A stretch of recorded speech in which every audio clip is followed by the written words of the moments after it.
From the gas tax debate in Columbia to the election of Trav Robertson as the new South Carolina Democratic Party chair, former South Carolina State Representative, and now Charleston County Treasurer-elect Mary Tinkler speaks exclusively to me for the special edition of Quintin's Close-Ups.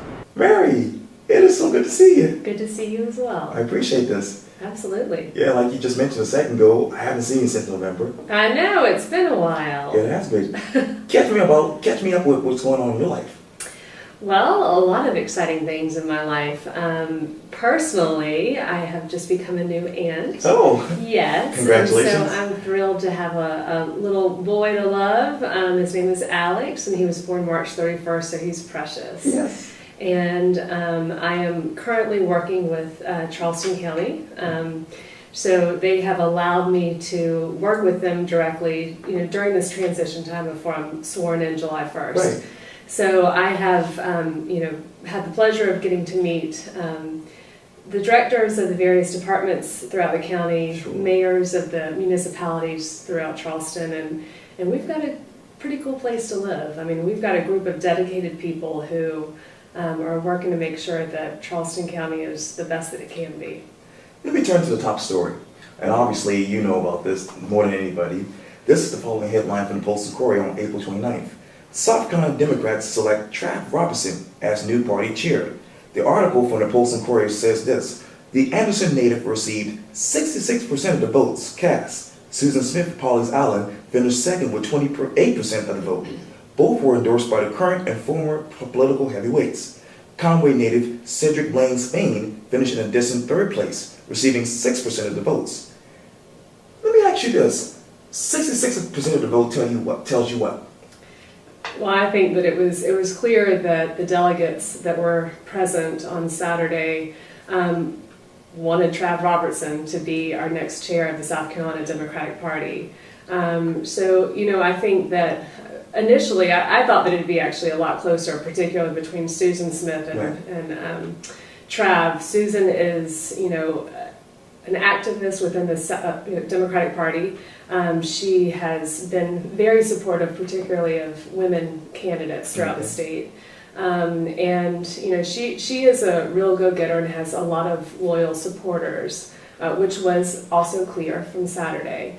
But I think Trav is a great person to take our party forward, and I'm looking forward to working with him. Let me take you back down memory lane to Saturday. Okay. I love memory lanes. Yeah, I know, right? I'm sure you're trying to get this one out of your memory. But we talked about this obviously on the phone, and Bob Aubin, was supposed to be your successor, actually said this: Mary Tinkler, you are a saint for taking on the job of the chair of this convention. Yes. What happened? Well, look, we've got a bunch of passionate people in the South Carolina Democratic Party, and I think that that's what makes us a great party to be a part of. And so it was certainly a unique experience, if you will, being the chair of the convention. But there were people who were there whose candidates perhaps did not take home the win, and so. Look, it was par for the course, and I was thankful and grateful to be asked to chair the convention, and I love the passion of the Democrats here in South Carolina. Let me take you, I guess, what is it? Where is the convention center from State House? Around the corner or something like that? Well, this year we actually held it at the Medallion Center, which is on Garner's Ferry Road. Wow, So normally we're at the convention center, but this year it was Medallion Center. So that was another part of it. It was just a different place. We had to, work with parking issues and just working with a different space to be in. So that provided a little bit of a challenge too. Speaking of challenges, let me take you to the South Carolina State House. Yes. Which was your former home for almost 2 years. You said the following on April 5th, I believe, and you actually posted the state newspaper headline, and it says this: House passes constitutional carry bill allowing permitless carry of firearms. And your response was disappointed. How disappointed are you still to this moment? I am still disappointed. I'm disappointed that it has gotten as far as it did through the House, and that the Governor McMaster, has endorsed it and supported it. I have been in touch with my favorite senators, and I think that it's going to be difficult to get that bill through the Senate. Even though I'm not up in Columbia, I'm still watching daily. Sure. I'm making sure that the session is on in the back of my office, and so I've been watching the debates. I know fully well what's going on up there, and this particularly upset me because I don't. Again, I too certainly support a Second Amendment right, Okay. but I do fully support and believe that we should be educated and trained when we're using lethal weapons. Describe to me the following in one word: medical marijuana.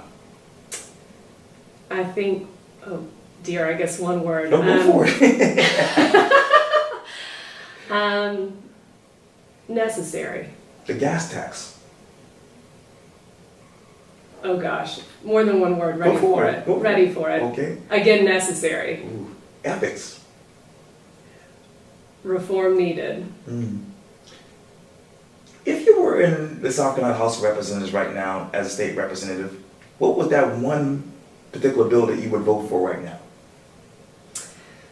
I think that it would have been absolutely the gas tax bill that that was moved forward in the House. I was pleased with them again pushing something through.